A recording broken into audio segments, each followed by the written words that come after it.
guys. Lalagyan ko lang ng tubig. Hugasan ko to.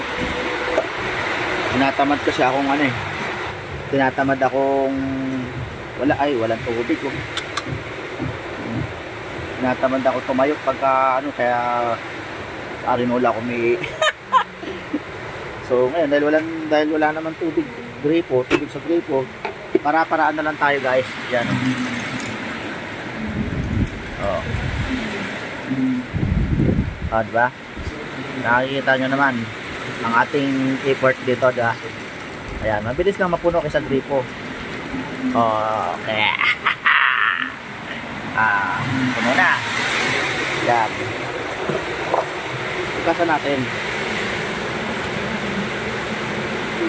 Yun. Yun o.